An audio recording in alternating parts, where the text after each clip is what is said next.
Hello and welcome to Scott's Odyssey. So my younger brother got a new puppy. It's a mix of black lab and boxer called a Boxador. He named it Eddie after Edward Teach, which of course brings us to pirates in Pennsylvania. See you in a minute, scallywags.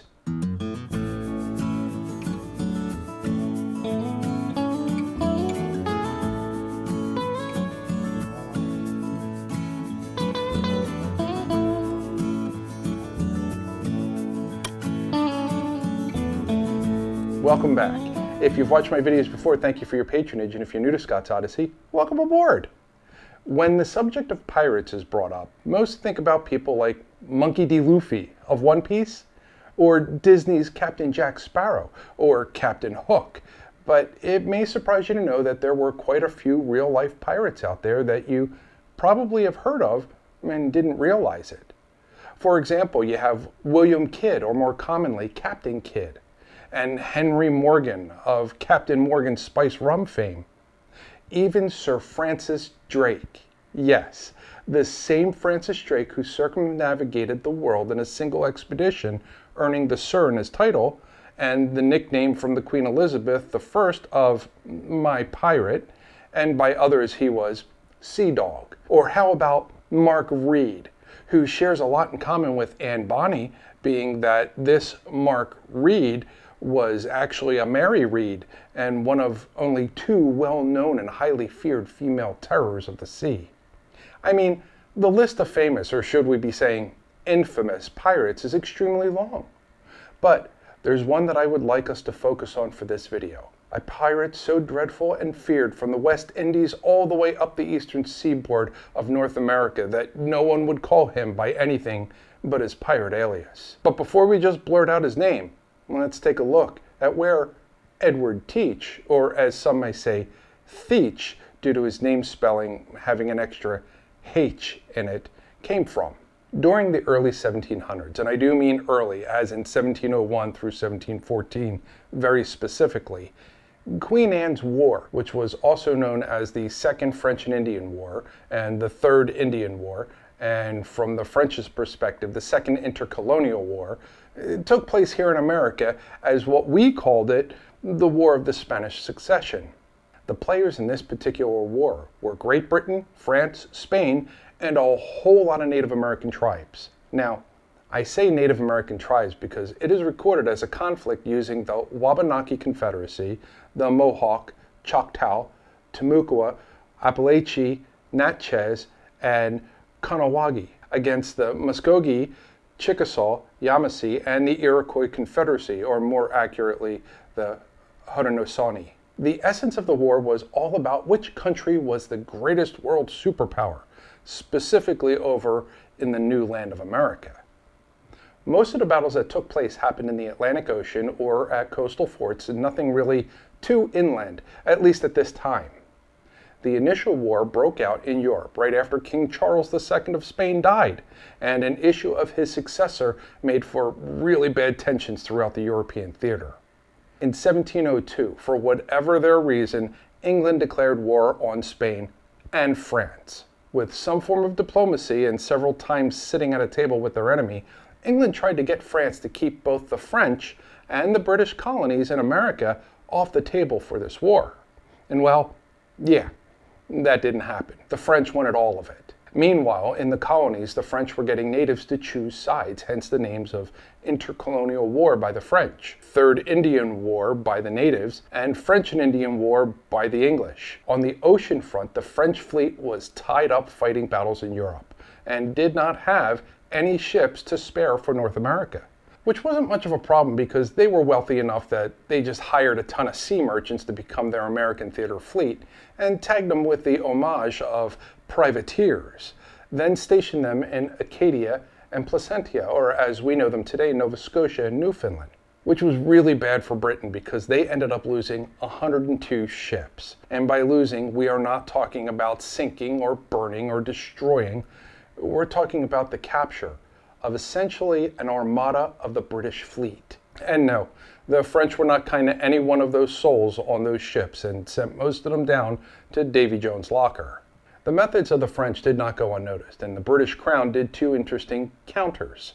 They themselves set high-priced bounties for all the French privateers, and then showed France they were equally wealthy, and hired their own bands of privateers to counter the French privateers. So I have now said privateers enough that I should place some kind of counter on the screen, but I'm not going to do that.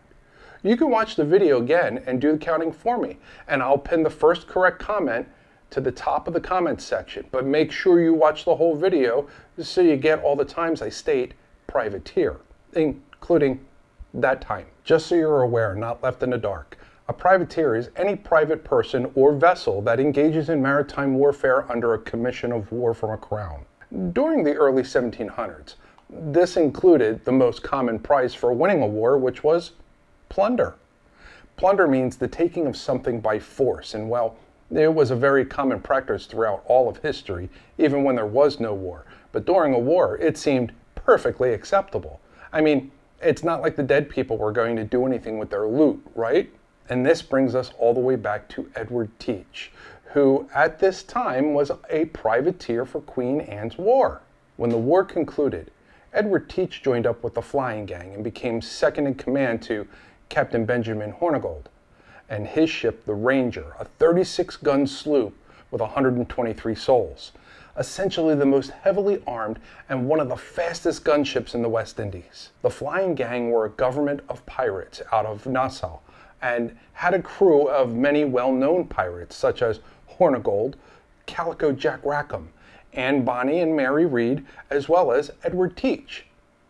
This group of pirates established a formal code called the Articles of Agreement and governed themselves independently of any and all colonial powers. The majority of their earnings came from salvaging sunken ships and raiding salvagers of these sunken ships, full of gold and jewels lost to the sea from the Spanish treasure fleet when they were sunk in the Caribbean during the actual war.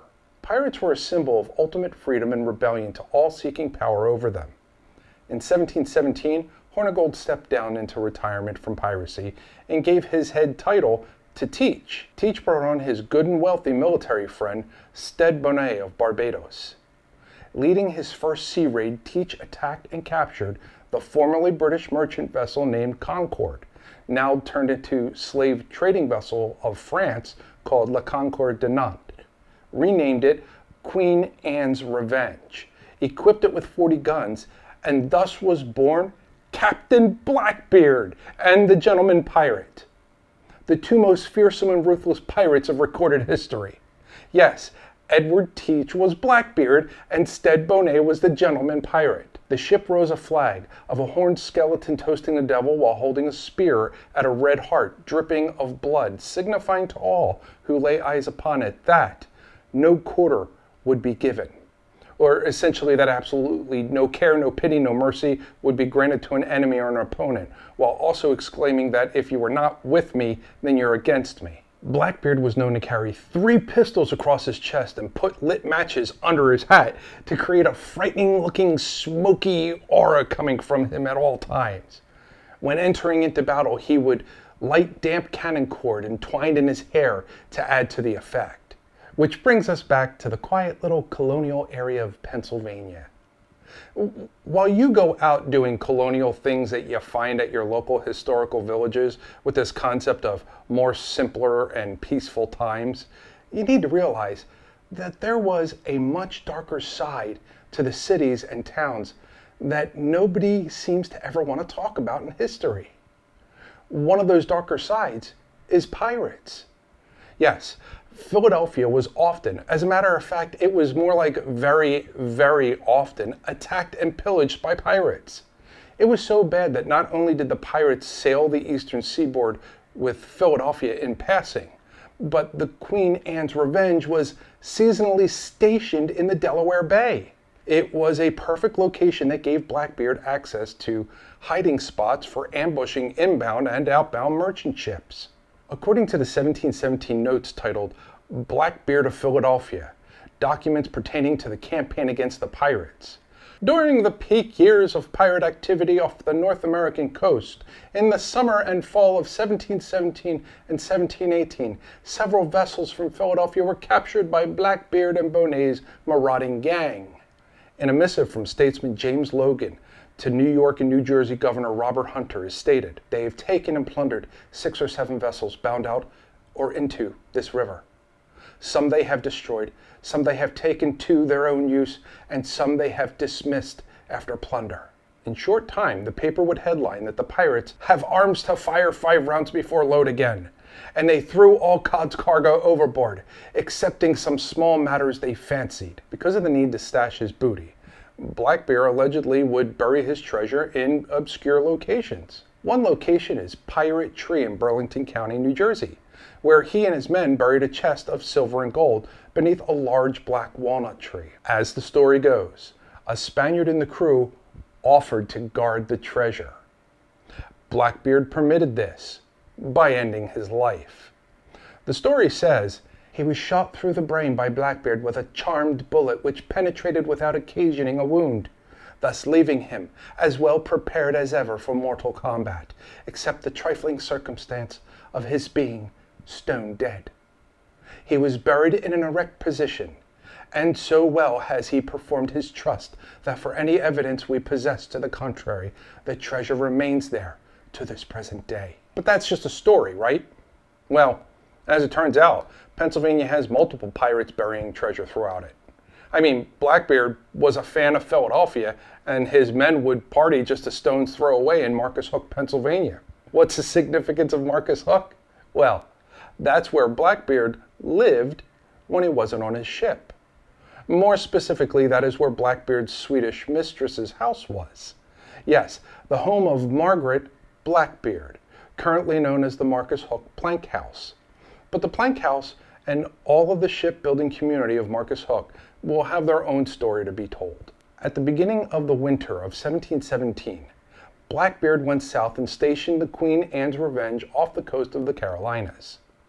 Britain offered amnesty to any pirates who surrendered to colonial officials. Pennsylvania Governor William Keith offered a reward to anyone who discovered pirates that did not surrender. Blackbeard returned north for Delaware Bay in August of 1718. Governor Keith issued a warrant for his arrest in Philadelphia. Blackbeard was never arrested. It is claimed that Blackbeard was killed by a naval force in North Carolina with his decapitated head carried off to Virginia, but it was never confirmed. Stead Bonnet was captured in South Carolina by local militia and was hanged. And this was the end to pirate issues in Pennsylvania. Or was it? You see, new issues of buried treasure arose at the end of what Benjamin Franklin called the Golden Age of Piracy. Franklin wrote in 1729 that, with a vain hope of growing suddenly rich, Philadelphia residents have taken to searching for buried treasure, almost to the ruining of themselves and families. This odd humor of digging for money through a belief that much has been hid by pirates formerly frequenting the river has for several years been mighty prevalent among us, insomuch that you can hardly walk half a mile out of the town on any side without observing several pits dug within that design, and perhaps some lately opened. So is that the end of treasure hunts in Blackbeard in Pennsylvania? Well, no, not exactly. You see, Blackbeard was never truly confirmed dead, nor is there any evidence proving or stating he was actually captured, let alone killed by anyone. Nearly 100 years later, Blackbeard came back. So another story regarding Captain Blackbeard and Spanish silver is that of a privateer commissioned by the British Admiralty to raise wreckage of a Spanish treasure galleon off the coast of the Bahamas that went down during a hurricane in 1680. You could allegedly see the ship less than 20 fathoms deep. Blackbeard raised the ship and the silver and sought to take the loot to a port near Philadelphia, being that England and France were currently engaged in the Napoleonic War. Due to a raging storm quickly approaching from behind, Blackbeard scuttled the ship in Baltimore. While drinking at the local tavern, Blackbeard met Captain Peter Abelhard Carthus, privateer of the Comet, and yes, the namesake of Carthus, Pennsylvania, although the local historians like to tout his iron furnace on Mosquito Creek and leave his pirate privateering information in the dark by calling him a mercantile tradesman.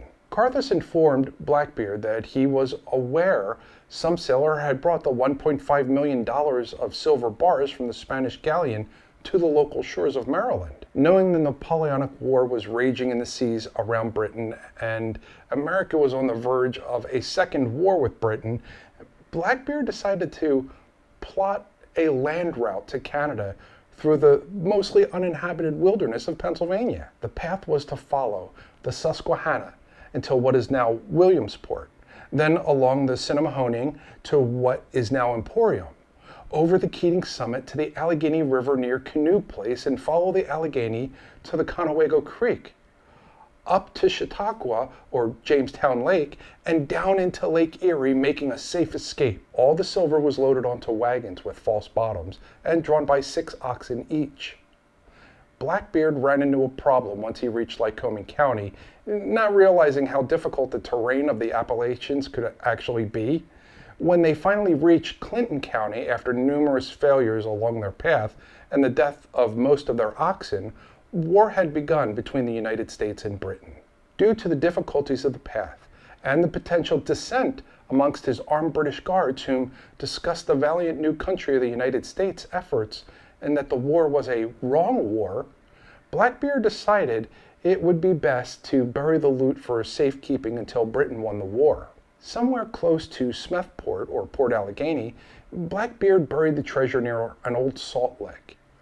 Blackbeard made it to Canada and eventually went home to Britain. After the war, Blackbeard came back to America and sent Colonel Noah Parker to protect the site where the treasure was buried until he got there with a league of men.